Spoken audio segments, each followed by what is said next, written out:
Mheshimiwa wabunge, niombe udhuru Kiswahili sahihi kwa sababu hawapo hapa, wapo katika ziara ya kupitia kamati za bunge kukagua utekelezaji wa serikali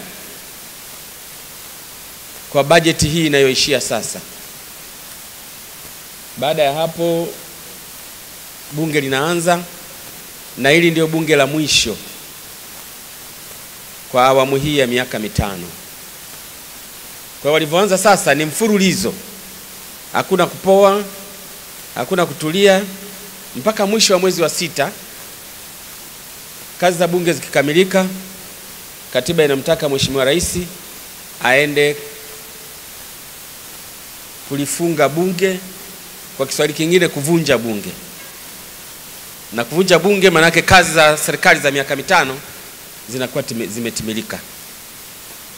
Tunaachia tume ya uchaguzi inafanya mambo yake, Novemba inaundwa serikali mpya. Kwa hiyo ni jambo kubwa hizi ratiba za bunge kuzielewa. Lakini pia kwa sababu leo ni siku ya elimu, ni vizuri kuwa tunaelewa baadhi ya mambo na hasa yaliyo katika katiba yetu. Mara nyingi tukisema serikali, wabunge au bunge tunalekaga pembeni. Lakini serikali ni bunge, ni utawala na mahakama. Hasa nyinyi wanafunzi kwenye mitihani mnapojibu. Hivyo vitu vitatu ndio serikali. Huwa tuna tabia ya kuwaweka hao wengine pembeni. Lazima wakae katika pembe tatu, hiyo ndio wanakuwa serikali vizuri. Katiba inasemaje? Serikali itaundwa na chama chenye wabunge wengi.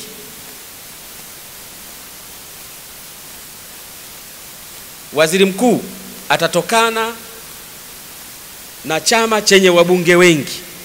Ndio maana kwenye kuchagua wabunge hatuna mchezo, kwa sababu wakiwa wengi wa upande wao ndio watakaounda serikali. Unataka utaki, ndio katiba yetu. Na baraza la madiwani, uongozi wake utaundwa na madiwani walio wa chama chenye madiwani walio wengi.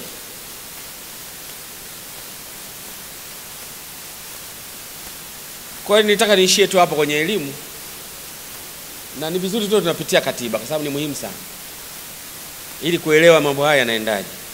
Lakini pia nimefurahi sana Mheshimiwa mgeni rasmi, mkuu wetu wa mkoa, kwa kualika wazee wetu. Tunapokuwa nao kila wakati mimi nafarijika sana. Ila na wao ni waelimishe kidogo leo, endapo elimu hiyo haijafika. Umoja wa Mataifa umetoa uelekezi duniani kwa kuwa umri wa watu kuishi umeongezeka, life expectancy kwa kuwa umeongezeka. Sasa wazee ni kuanzia miaka 80 kwenda mbele. Kwa hiyo wengi mnaoitwa wazee mnasingiziwa tu. Sio wazee. Na mimi mtakubaliana na mimi, miaka 70 ngapi wamo wanaoa mabinti na nini, yani bado wapo. Ile ikifika 80 sasa hapo unatundika daruga kwenye ukuta. Dakika moja ya mwisho, nitaka kupongeza sana serikali yetu ya mkoa inayoongozwa na mkuu wetu wa mkoa. Leo katika siku ya elimu ambapo kauli mbiu yetu ni uwajibikaji wangu ni msingi wa kuinua ufaulu mkoa wa Dodoma. Msisitizo hapa ni uwajibikaji.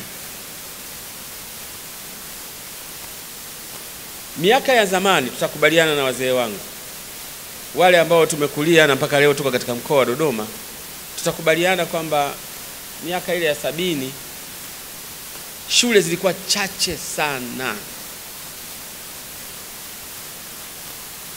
Baadhi ya kata ambazo leo zinaitwa kata hazikuwa na shule hata moja. Shule zilikuwa chache sana. Pale palikuwa na shule moja, leo ziko shule 5, 6, 7 hata mpaka 10. Eneo lilokuwa na shule moja. Wakati ule darasa 7 watoto walichaguliwa. Sijui kama ilikuwa ni ufaulu hasa. walikuwepo wa ufaulu, lakini walikuwepo wanaochaguliwa.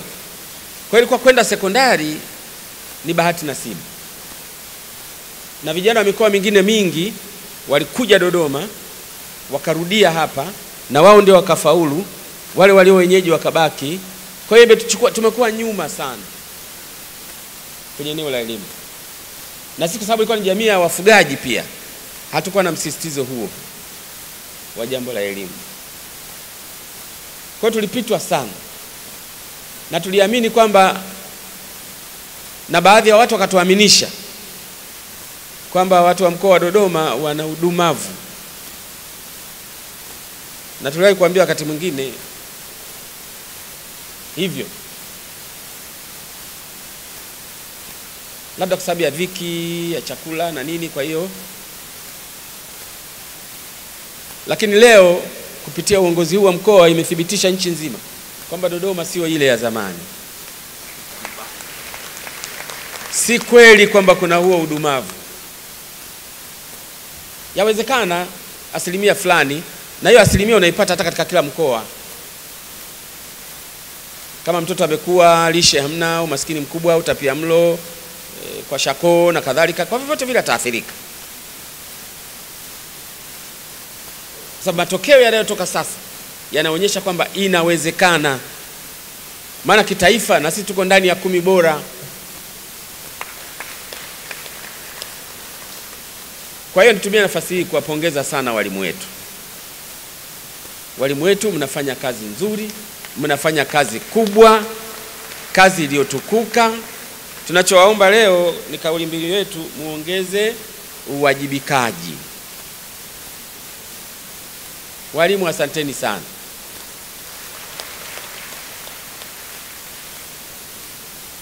Hata kama kuna wazazi, kuna nani, lakini mwalimu yani ndio yuko katikati.